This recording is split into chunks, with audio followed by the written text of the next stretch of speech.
దేశానికి పల్లెలే పట్టుగొమ్మలు, పల్లెలకు పుట్టిన పిల్లలే పట్నాలు అంటుంటారు పెద్ద మనుషులు.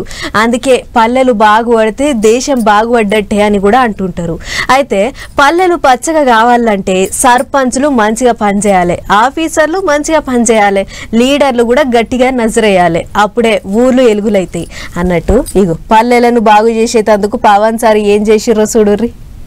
ఓ దిక్కు సీఎం సారు, ఇంకో దిక్కు డిప్యూటీ సీఎం సారు, ఇద్దరికిద్దరు ఏపీల ఆఫీసర్లను అస్సలే రికాముండనిత్తలేరు. అటు సీఎం బాబు సారు మంత్రులు కార్యదర్శులతో మీటింగ్ అయితే, ఇంకో దిక్కు deputy CM Pavan sir Panchayati Raj శాఖ ఉద్యోగులతో మీటింగ్ అయ్యిండు. అందరేమోగాని మొన్న ప్రమోషన్లు వచ్చి పంచాయతీ సెక్రటరీకి ఎంచి విలేజ్ డెవలప్మెంట్ ఆఫీసర్లు అయిన వాళ్ళంతా సారును చూసి మస్తు దిల్కుచాయిండ్రు.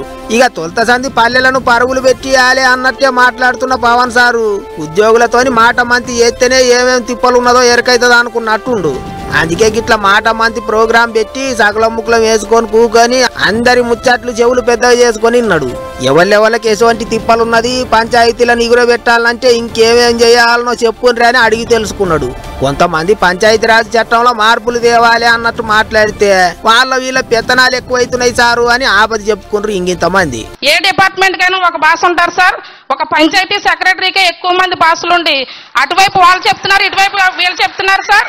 ఏది చెయ్యాలో కూడా తెలియని సందిగ్ధంలో ఉంటుంది సార్. ఒక రోజు విలేజ్కి వెళ్ళామంటే ఏం చేసి ఇంటికి వెళ్ళామో కూడా తెలియని పరిస్థితుల్లో ఉన్నాం సార్. దయచేసి సచివాలయ వ్యవస్థని కొంచెం మా నుంచి కొంచెం వేరు చేయవలసిందో మిమ్మల్ని కోరుకుంటున్నాను సార్. ఇక అటెనక మంత్రి సార్ కూడా మంచిగానే మాట్లాడిండు. తాను కూడా ఓ సర్కారు ఉద్యోగి కొడుకే కాబట్టి వాళ్ళ బాధలేంటివో తెలుసు అన్నట్టు చెప్పుకొచ్చిండు. నా తండ్రి ఒక ప్రభుత్వ ఉద్యోగి. అంటే నా కృతజ్ఞత ఏముంటుందంటే మేము చదువుకున్నా, మేము పెరిగినా నా తండ్రి ఆదాయం మీద మేము పెరిగాం. సో మాకు ఒక పే బ్యాక్ లాగా ఉంటుంది తిరిగి ఇవ్వడం. ఈ ఆంధ్రప్రదేశ్ రాష్ట్ర ప్రభుత్వ ఉద్యోగులకి నాకు సంబంధించిన శాఖ వరకు నేను ఏదైనా చేయగలను అనేది ఇప్పుడు ఒకటి ఉండేది.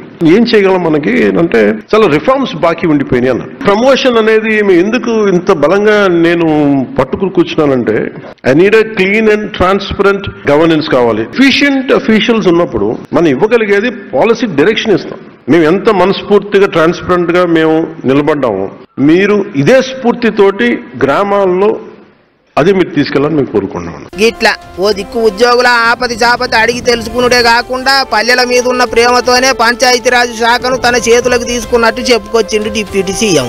అందరూ మంచిగా పనిచేయాలన్నట్టు హుషారు చేసిండు. ప్రతిమ మంత్రులు సుత గిట్లా వాళ్ళ శాఖలల్లో పనిచేస్తాన ఉద్యోగులను పిలిచి మీటింగులు పెట్టి మాట్లాడితే మంచిగా ఉంటది కదా అనుకుంటారు ఇప్పుడు పబ్లిక్.